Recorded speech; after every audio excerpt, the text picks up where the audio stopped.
Welcome to BNEWS Weekly. I'm Phil Gallagher with BNEWS producer Sydney Bowles, BNEWS reporters Tad Stefanek and Robert Paris, Juliana McGrain with sports, Peter Brown with the weather, and Gretchen Carey with the community calendar. Thank you for joining us. We begin this week with school safety as an issue, as some students are recovering from a rattling few days at the high school. On Friday, September 20th, a student brought a knife to school and showed it to other students in a bathroom. Some allege the student also used the knife to threaten others later that same day. Then a separate incident on Tuesday, the 24th, a malfunction in the school safety system triggered a lockdown and an extensive police response. Superintendent Eric Conti said the administration had gotten out as much information as it could, as quickly as it could. Let's look. Sharing as many facts as we sort of possibly can.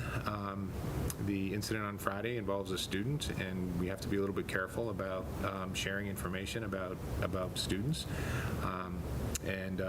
Again, the high school, I thought, handled that situation as quickly as they could. I do want to make sure that I recognize the students who went to the school resource officer and told the resource officer that there was a knife in the building, and I think that they should be commended for that action. Obviously the teacher who kept her classroom safe, and I did write to her over the weekend, and so want to make sure we recognize her efforts. The situation today, again, is completely separate and was the result of a faulty emergency button, panic button, and I think that's been addressed, and I can't commend the Burlington police enough, and our teachers, staff, and administrators, I thought, acted really well. And I guess we practice all this stuff, but to go through the process that people weren't aware of, whether it was practice or that it was a potentially real situation, I think demonstrated that a lot of the practice that we've been doing has been paying off. The school is preparing a safety information night at 7 p.m. on Wednesday, October 9 at the Burlington High School, with a meet and greet with the local resource officer beforehand at 6:30. Town meeting met for 2 nights this week to vote on a variety of measures. Perhaps most significantly, they voted to fund a new Fox Hill Elementary School to the tune of $64 million after reimbursements from the state and energy efficient rebates. It was a long road getting here, with years of design work and significant community involvement along the way, and the community hasn't always agreed on whether the Fox Hill was the top priority or whether this was the right school, but ultimately the town's legislative body agreed on the 90,000 square foot new school with a vote of 97-7. Let's look at some of the arguments. By going for one smaller school that's been in process for 3 years versus something that's been going on for 13 years, to me is inexcusable, and it's downright irresponsible. And don't get me wrong, Fox Hill deserves a new school. They clearly deserve a new school. This is not the time for Fox Hill if all of us have been waiting 13 years to get this school done. I understand everything that Sharon said. I don't agree. I think it's too important to the children. You cannot have the kids go to school in a building that has probably mold and allergens. It's not healthy for the kids. It's not a good learning environment. We need to take care of the kids so that they can learn and thrive. I am very disappointed by the argument that I have seen made in the community about how the high school services everyone and an elementary school only services a small portion. That's the case with a lot of things we spend money on.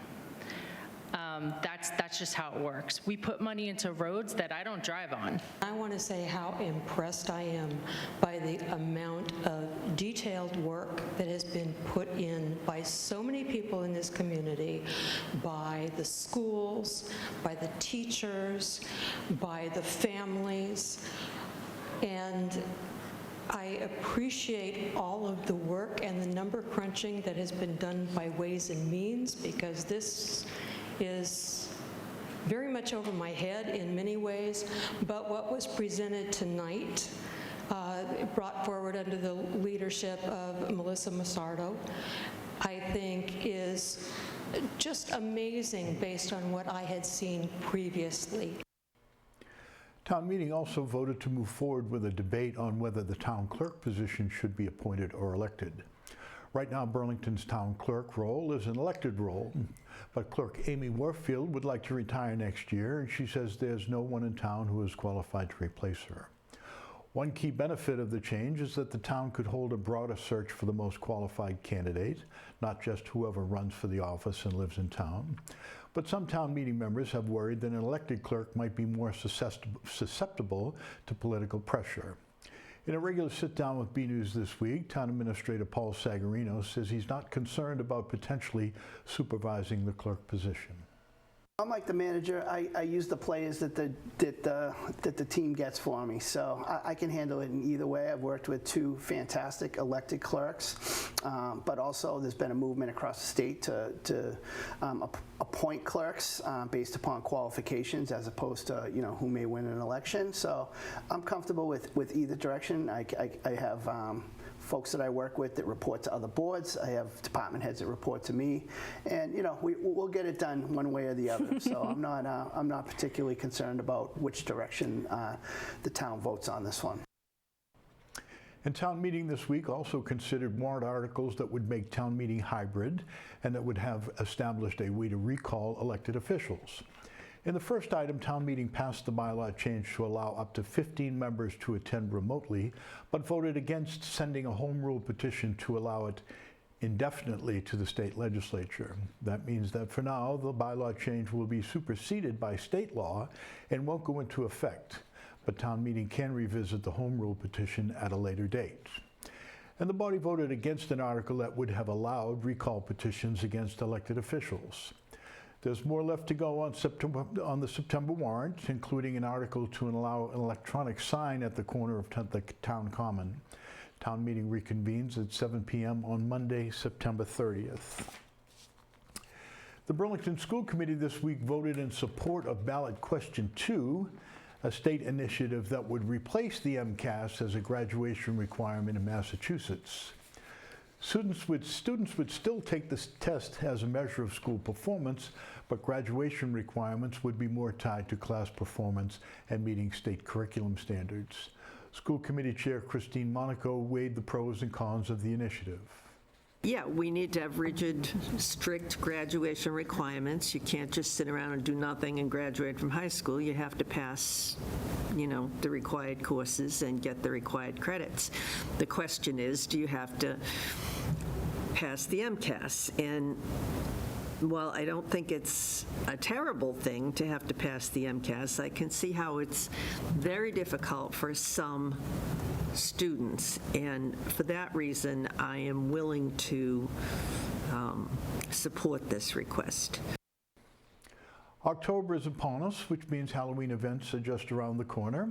The Girl Scouts are gearing up for one of their spookiest events of the season, Trunk or Treat, and they're looking for trunks. If you've got a business or an organization interested in handing out treats and swag to hand out on Sunday, October 20th, contact Laura Borissow.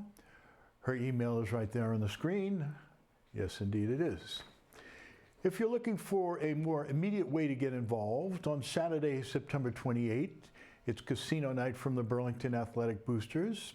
A $30 ticket gets you $1,000 in casino cash for games like blackjack and poker, and the proceeds go to benefit athletic programs right here in town. Casino night is Saturday, September 28th at the Tuscan Kitchen. And as the weather cools down, the Senior Center is heating up for an eventful few weeks. Council on Aging Director Marge Yetman spoke with BNews' Sydney Bowles about a joint event from the Senior Center and BCAT coming up in just a few days. And then actually, this is kind of meta. We're talking about BCAT coming to the Senior Center on October 10th. Yes. Excited? Yeah, I am excited. good. I mean, this is a great. I'm excited for this because I'm going to be there. Our whole organization is going to be there, talking about the work that we do, talking about ways to get involved. And can I preview something that I'm really excited about? Yes, you can. Okay. At this event on October 10th at 2:30 at the Senior Center, I'm going to be there sharing a project that I've been working on that I'm so excited about. It's about stories. It's about the connections that we have to one another, and it's something that I really want to get the whole community involved in. I haven't really announced this yet. It's just beginning. I think it's going to be really fun, and I'm really excited to talk about it coming up in just a few weeks. I think it's going to be a blast, and if you want a little bit more than just that little tease, there's a little bit more tease in the newsletter. So take a look. Yep. Come on down. It's going to be really fun. The full interview with even more events is available on our website, bcattv.org. Most of us interact with local government in some way over the course of our lives, whether it's taking classes at the rec department or seeking a permit from the Conservation Commission. But those of you who served in the military interact with our local government in one important way the rest of us may not know about. And let's go to Inside Government.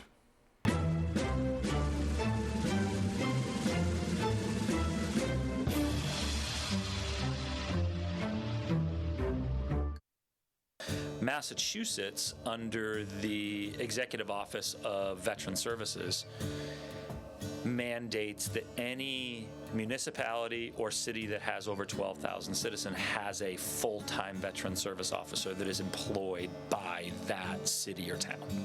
It's the only state in the union that requires it. There's multiple things that a veteran service officer does, but the main things that I do are dealing with VA claims, and there's kind of two sides to the VA. There's healthcare side and then compensation and pension side. Any veteran that served in any one of the armed services, whether or not it was in combat or not, can file for a service-connected disability for either an injury or a disease that incurred or was exacerbated by their service in the military. A majority of our claims are dealing with toxic exposure, whether or not that's Vietnam veterans and even Korean War veterans through the chemical called Agent Orange, which is an herbicide or defoliaged herbicide that they used extensively in Vietnam, or some of the other chemicals that have been used throughout the course of the military, whether or not that's nuclear or radioactive material, whether or not that's burn pits in Iraq and Afghanistan, toxic exposure to like burning oil fields that people were dealing with in Kuwait and Iraq. I would say a large percentage of that is kind of what we're dealing with right now. The reality of it is when you sign your name to that dotted line, you did not do it for prosperity. So I do think that there is a moral obligation, whether or not that's locally by the state or the federal government, to help out those that were willing to make that decision. It's been an eventful week for BHS Sports. Let's turn to Juliana McGrain for the latest. Hey everyone, I'm Juliana McGrain, and this is your weekly sports report. The regular season continues as teams wrap up the final week of September. Red Devils football was home versus Woburn. Bill Hayes has these highlights.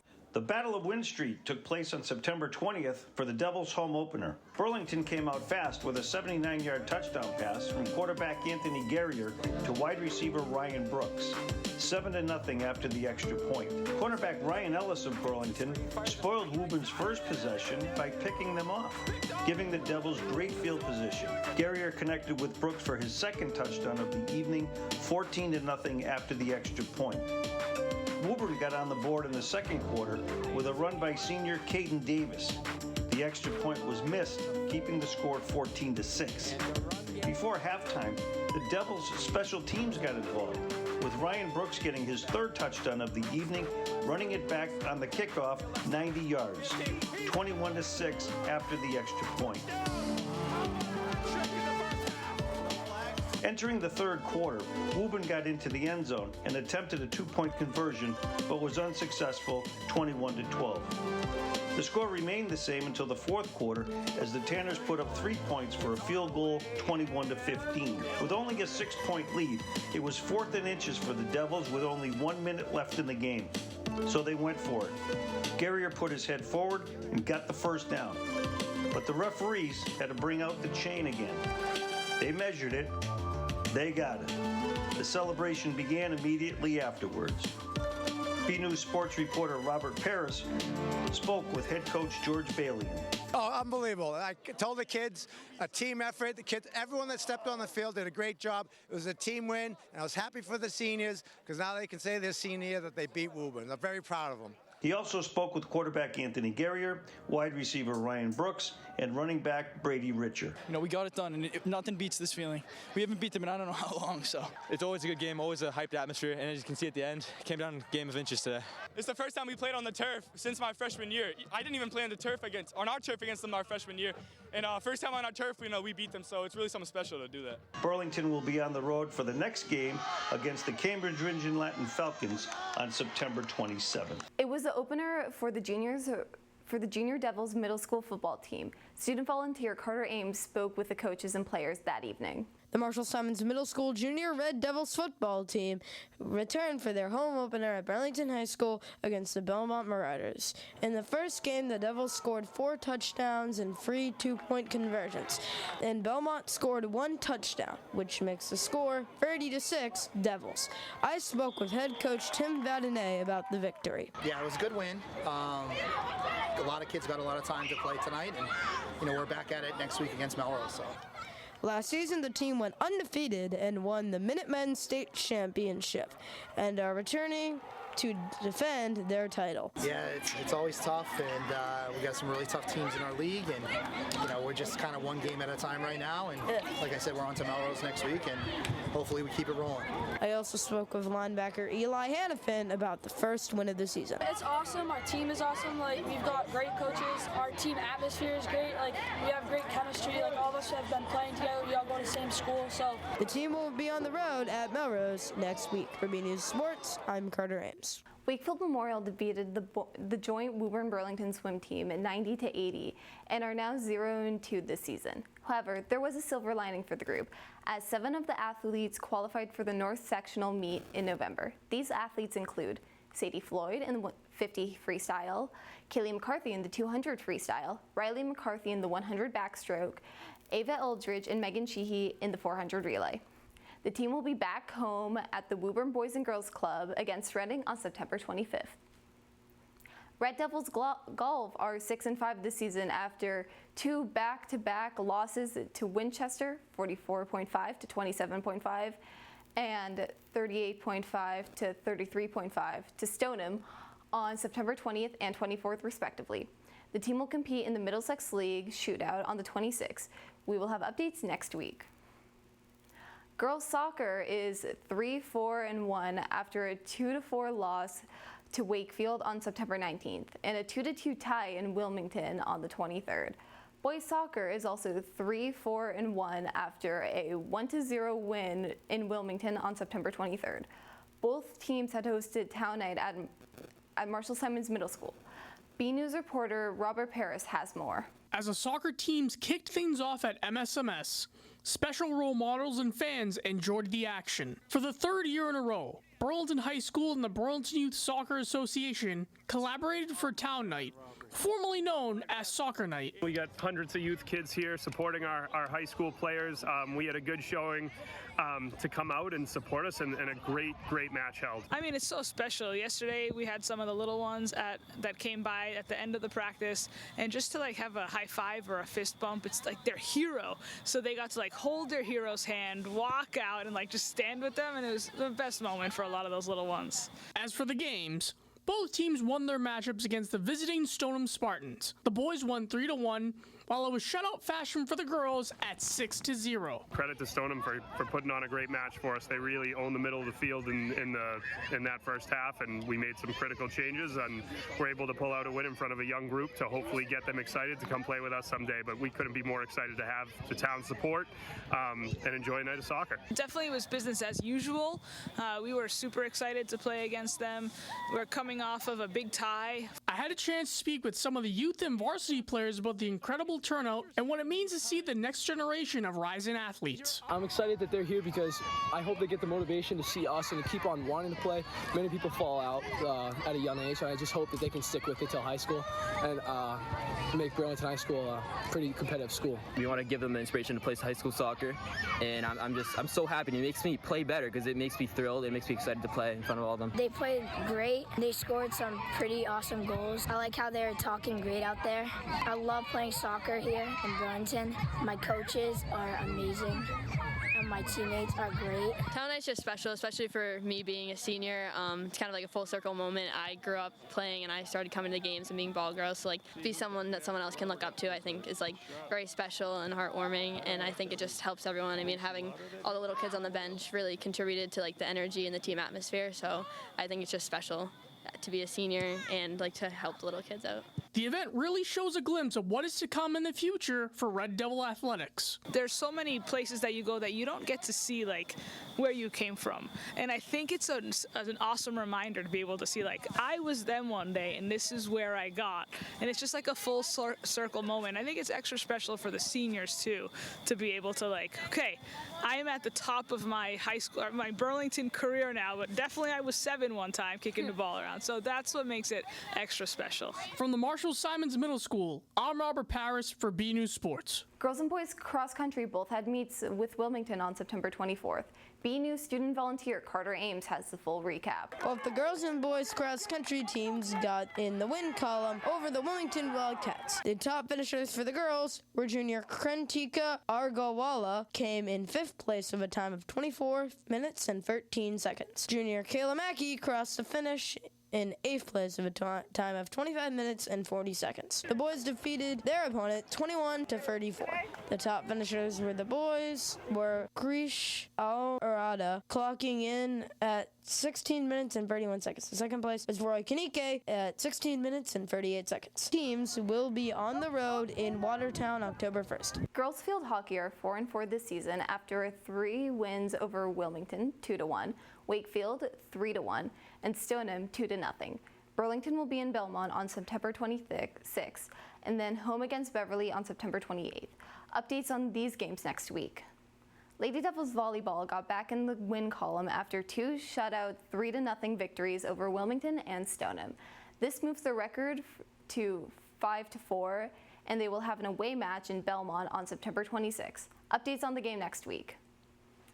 For more Red Devil action, check out our sports section at bcattv.org/sports and follow us on X at BNEWS Sports. That's all for this week. I'm Juliana McGreen. Back to you in the studio.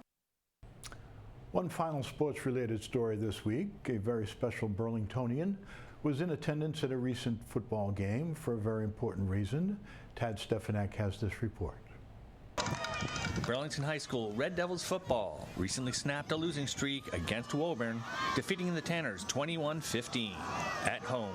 And the toughest guy on the field was honorary captain Roman Caparo, diagnosed with B-cell acute lymphoblastic leukemia, receiving outpatient care at Dana-Farber's Jimmy Fund Clinic. This game is to support childhood cancer, especially our son Roman. Varsity football and cheerleading held a Red Out fundraiser, with everyone on and off the field wearing red shirts for Roman. They did this Red Out to support the Pan Mass Challenge to Dana-Farber, who has helped save our son's life, so it means everything. Go Red Devils! That's it. Neil, you want to say anything? Anything from the Go Red Devils? Go Red Devils! There you go. All right. In post-game interviews with BNews sports reporter Robert Paris, head coach and players talked about getting the win for Roman. Roman, he was our honorary captain. He was diagnosed with cancer, so very happy that we were able to get the win for him. So it was an all-around great night. That's awesome for Roman. I'm glad we pulled out for him. It's an unfortunate situation he's in. and I'm glad we were able to pull out for him. Oh yeah, I mean, like, our team was getting all hype when Roman came to our practice. You know, we were showing support to him. We pray the best for him and his family, and we definitely got that win for Roman and his whole family, you know. You can donate to Dana-Farber and the Jimmy Fund at kids.pmc.org/Burlington. From a triumphant Varsity Field, I'm BNEWS reporter Tad Stefanak. And now let's turn to Peter Brown for a look at the weather, and stay tuned for your community calendar with Gretchen Carey. Well, hello everyone, this is Peter Brown. Look at your weather for the next 7 days. Here we are heading in towards fall. We are now fully in the autumn season. We can definitely tell that by how short the days are getting and how much cooler it is getting out there. Now, as of course, now that we are past the autumnal equinox, you notice now our sunrises are happening at 6:38, our sunset at 6:33 on Friday. So we now have more minutes of nighttime than we do have of day. So that is definitely a sign that we are heading towards the cooler weather and the cooler seasons. So as we go ahead, let's take a look at what the Climate Prediction Center is calling for us in terms of temperatures and precipitation over the next 7 to 10 days. And looking at our temperature map, they're expecting almost the entire lower 48 to have a chance of above average temperatures. Looks like right now we're going to be seeing about average to maybe some slightly above average temperatures as we head in towards the start of October. Nothing too chilly out there and definitely nothing too hot. Now, as we look at our precipitation chances, again, looks like they're expecting us to have about average precipitation. We actually had a bit of a surprise last weekend when the Burlington area got nearly 3/4 of an inch of rain around here from that ocean storm that was off the coast. So it looks like we got a little bit of a drink out there for all of your fall flowers, which is really nice. And it looks like, though, it's going to be staying a little bit drier as we head in towards the next 7 to 10 days. So let's go ahead, let's take a look at those 7 days of weather coming up. And again, starting out our period on Friday, might have a chance of maybe a couple of showers around. Doesn't look like anything too steady right now. Looks like mostly sunny skies and maybe just a spot shower here and there. Temperatures staying around 70 on Friday, dipping a little bit as we get into Saturday. Temperatures in the upper 60s. Thereafter, though, looks like we're going to have a really sunny stretch coming up, starting out from Sunday going all the way in through Thursday, with our temperatures staying pretty average for this time of the year in the upper 60s to the low 70s. We are going to be seeing temperatures dip a little bit as we get in towards Tuesday and Wednesday, and that says we're going to be having a pretty stiff easterly and northeasterly wind coming in off the ocean as we have a strong high again building down from Canada and a pretty potent ocean storm staying well off the coast this time south of Nova Scotia. So just keep that in mind. If you're going to be heading towards Boston at all, you might need a light jacket or sweater. Again, it's going to be pretty cold by the coast, but other than that, looks like we have some great weather as we say hello to October. So everyone, get out there, enjoy the weather, and have a great week. This is Pepper, and you are watching BCAT.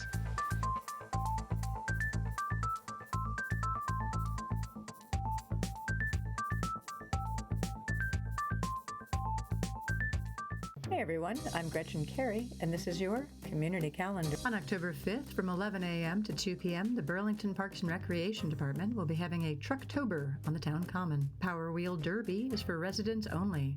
To register and for more information about the event, go to this website. Also on October 5th from 7 to 9:30 p.m., the United Church of Christ Congregational will be having a coffee house. Advance tickets are $15, at the door $20, and $15 for seniors. Call 781-272-4547 to get your tickets. On October 6th from 11:30 a.m. to 2 p.m., the Burlington Community Scholarship Foundation will be having a costume party at the Capitol Grill. For more information and to get tickets, go to the following website. For more community calendar events, go to bcattv.org, burlingtonpubliclibrary.org, and burlingtonrecreation.org. I'm Gretchen Carey, and that was your Community Calendar. And as we do each week, we're closing with a photo sent in by a member of the community. This week's image comes from Steve Morin of a foggy sunrise over Varsity Field. Thank you, Steve. If you have a photo you'd like to see featured here and share it with us in the community, email it to us at bcat@bcattv.org with the subject line Photo of the Week. That's our program for this week. Thank you for tuning in. I'm Phil Gallagher, and I'll see you again right here next week.